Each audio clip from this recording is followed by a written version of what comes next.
Je ne marche pas à un certain endroit à une certaine heure.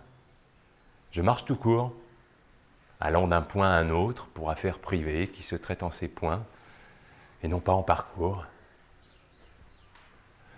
Je ne connais aucun crépuscule, ni aucune sorte de désir, et je veux ignorer les accidents de mon parcours.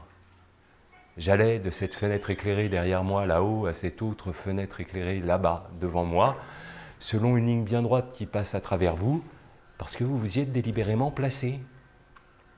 Or, il n'existe aucun moyen qui permette à qui se rend d'une hauteur à une autre hauteur d'éviter de descendre pour devoir remonter ensuite, avec l'absurdité de deux mouvements qui s'annulent et le risque entre les deux d'écraser à chaque pas les déchets jetés par les fenêtres.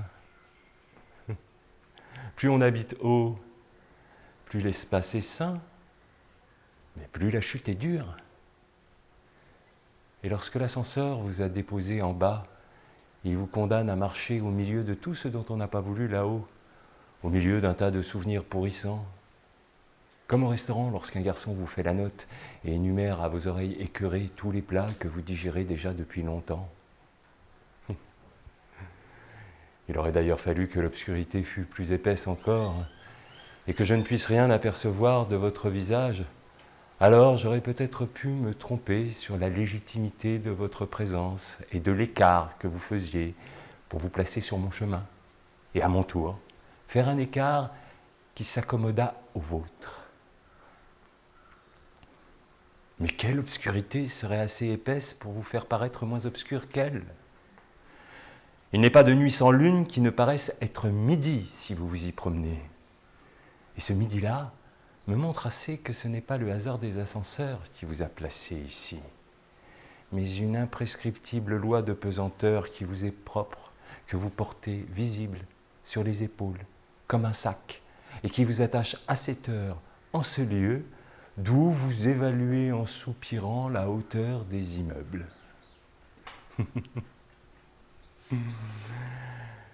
Quant à ce que je désire, s'il était quelque désir dont je puisse me souvenir ici, dans l'obscurité du crépuscule, au milieu de grognements d'animaux dont on n'aperçoit même pas la queue, outre ce très certain désir que j'ai de vous voir laisser tomber l'humilité et que vous ne me fassiez pas cadeau de l'arrogance, car si j'ai quelque faiblesse pour l'arrogance, je hais l'humilité chez moi et chez les autres, et cet échange me déplaît.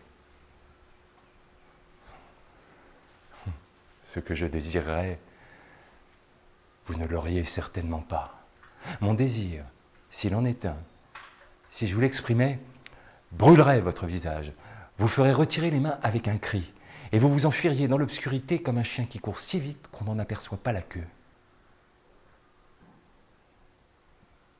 Mais non, le trouble de ce lieu et de cette heure me fait oublier si j'ai jamais eu quelque désir que je pourrais me rappeler. Non, je n'en ai pas. Plus que d'offres à vous faire. Et il va bien falloir que vous fassiez un écart pour que je n'en ai pas à faire, que vous déménagiez de l'axe que je suivais, que vous vous annuliez. Car cette lumière, là-haut, en haut de l'immeuble, dont s'approche l'obscurité, continue imperturbablement de briller.